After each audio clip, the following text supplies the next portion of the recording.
Well, I'm a Green Party councillor here in Worthing. I was first elected to Worthing Council in 1995, so I've done in total nearly 16 years. I've also been a county councillor.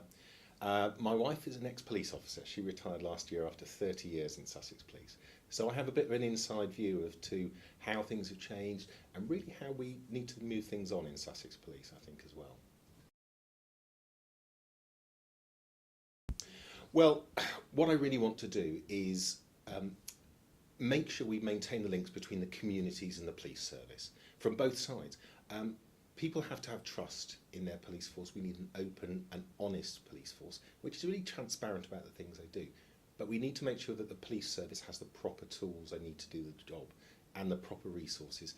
We've seen a gradual erosion of the numbers of the police, withdrawing from some of the rural areas, centralising resources, and that's set to carry on for the next 2 years. That's something I would really resist.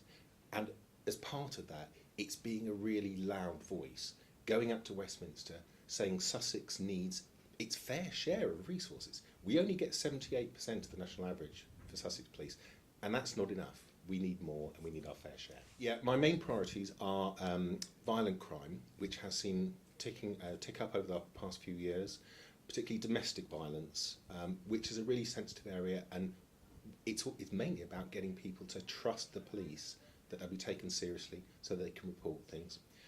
Hate crime, whether that's gender-based, race or ethnically based, or even based on disability or issues like that, where people suffer and often suffer in silence.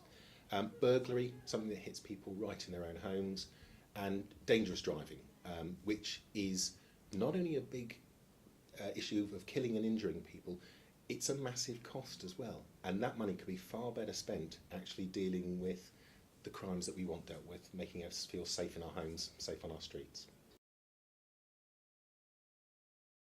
Well, as I say, I want to make sure that we argue for a fair share, so I'll be doing that to try and increase that budget.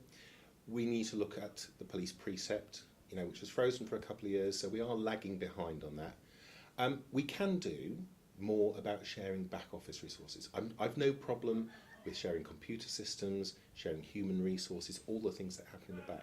What I don't want to see is losing the frontline resources. So it's about moving that budget around to make sure that the front line, which is what people want to see, is what's protected the most. And we can flatten the organisation structure as well. Although we've lost a lot of frontline officers over the last 2 years, the senior officer ranks, chief superintendent and above, we've actually got more than we had when Katie Bourne took over 4 years ago. So let's flatten that out and have the senior officers covering a decent number of people under them. As I say, I want the police to be linked to their communities, working with their communities. I was quite saddened a few weeks ago, and I was talking to a serving police officer who said that he was a member of a police force, not a police service.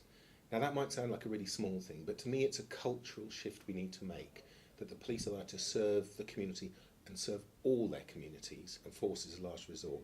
So I would be in favour of policing by consent, not constraint, allowing people to demonstrate and use their right of free speech without them feeling threatened.